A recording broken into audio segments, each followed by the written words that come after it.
This video is brought to you by Dr. Kristen R. Bromley's Guitar Method Book Series and Online Music Academy.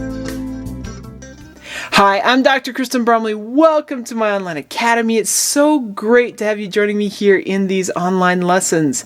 It's a Theory Thursday. I love theory. I love music theory, don't you? I suppose since you're here or you want to know more about it so you can play the guitar better or maybe another instrument, play music better. Understand our fretboard better on the guitar. So in this lesson, we're looking at the modes of the major scale. We have done a lot on Theory Thursdays with the major scale, both just in understanding it in general and then understanding how we can play it along the fretboard. We've also talked about all the different major keys, which that major scale completely overlaps with major keys. So all those things are important. Now, to further understand music as we continue to move forward in our musical journey, both to understand the fretboard and to understand music in general, we need to understand the modes of the major scale. The word mode is just really another name for scale, so we're going to have a different type of scale. But when we say modes of the major scale, it's because they overlap, they're interrelated really. And we want to see how that happens here, and we're going to. I've got some stuff up here on the board, so visualization to help us out. So we are familiar. Up here I'm using the key of C, C major as our major scale, because no sharps and flats. It's always nice on a Thursday to think through things without sharps and flats to create confusion.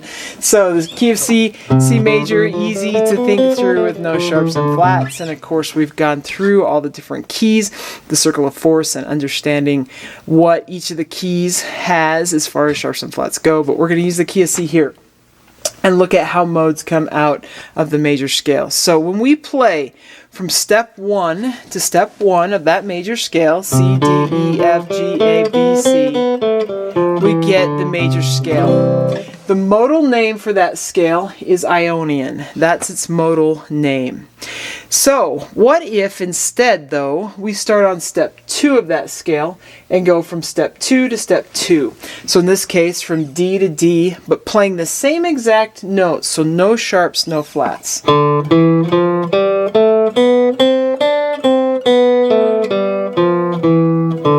When we do that, we get a minor scale known as Dorian. That's the modal name when we go from step 2 to step 2 of the major scale. So the Dorian mode comes off of the second step of the major scale. Now, when we compare the D Dorian to what would be D major, we realize that the Dorian mode, compared to a major scale, has the flatted third and flatted seventh. This especially matters as we continue and start learning how the chords relate to these modes. But it has a flatted third and a flatted seventh. Of course, Ionian is just our straight up major scale. We know that there's a major second above the root, a major third, a perfect fourth, a perfect fifth, a major sixth, a major seventh, and then we're back to that perfect octave. So this one would have a major second, but then a minor third because we got the flatted third. It has the perfect fourth, perfect fifth, and major sixth in it, but then it's got a minor seventh because we have the flatted seventh. So there's a difference and it creates a different sound.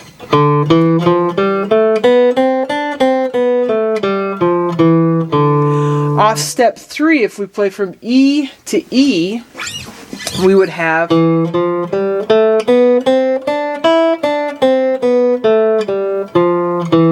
a slightly different sounding minor scale known as Phrygian.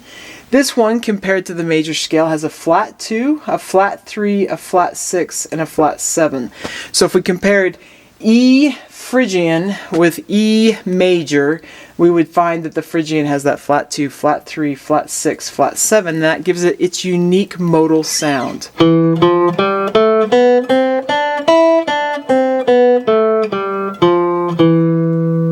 If we go ahead and look at the fourth one, coming off step 4 here, we have the Lydian mode.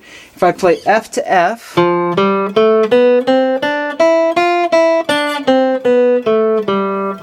hear that Lydian sound.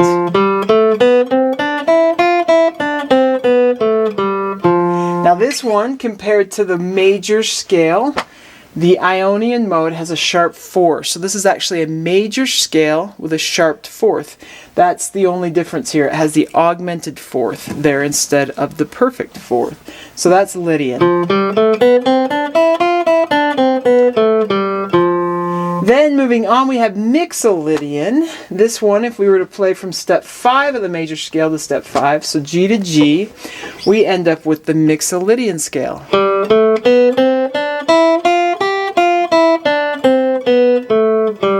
Just like that. And the difference between the Mixolydian scale and Ionian, or the major scale, is that it has a flatted 7th. So if we compare G major, the G major scale, to the G Mixolydian scale, or G Mixolydian mode, we now have a flatted 7th. So an F natural instead of F sharp. The next mode, which comes off of step 6 of the major scale, is Aeolian. So we have Aeolian here, since A is the 6th step of the C major scale. The Aeolian sounds like this. Now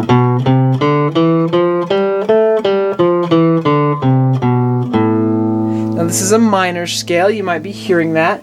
Compared to the major scale, it's got a flatted 3rd, flatted 6th, and flatted 7th scale degree.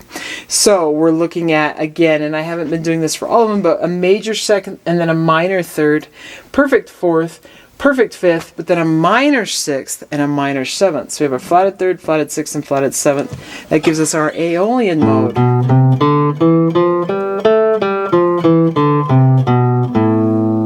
And the last one here that comes off step 7 is Locrian. So if I play from B to B, we'll hear Locrian.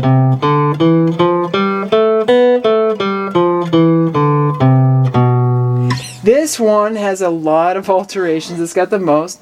We got a flatted 2, flatted 3, flatted 5, flatted 6, and flatted 7th. So everything but the perfect 4th has been flatted in this one compared to a major scale. So compared to the B major scale, the B Locrian mode has all of those in there. That flatted 2nd, flatted 3rd, flatted 5th, flatted 6th, and flatted 7th. So another way of saying that is A minor 2nd above the root, A minor 3rd, still have the perfect 4th, but then a minor or a diminished 5th, and then a minor 6th and a minor 7th. So we get that Locrian mode.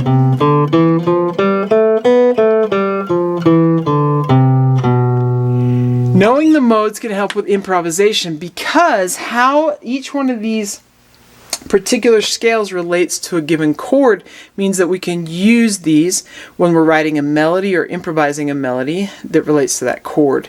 So, for example, a major chord could be used with one of these major scales with the different colorations. So the major scale with the Ionian mode versus Lydian, we add in that sharp 4 sound, so a slightly different sound.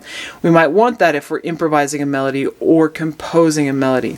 But the chords also come out of these, and there's chord progressions that are created because of these, and we want to understand both of those things in understanding music. So in the next Theory Thursday lesson, we're going to look at how chords relate to this and how we get some of our chord progressions happening. So it's going to be awesome. Hope you're having fun with these things. Keep at this music game.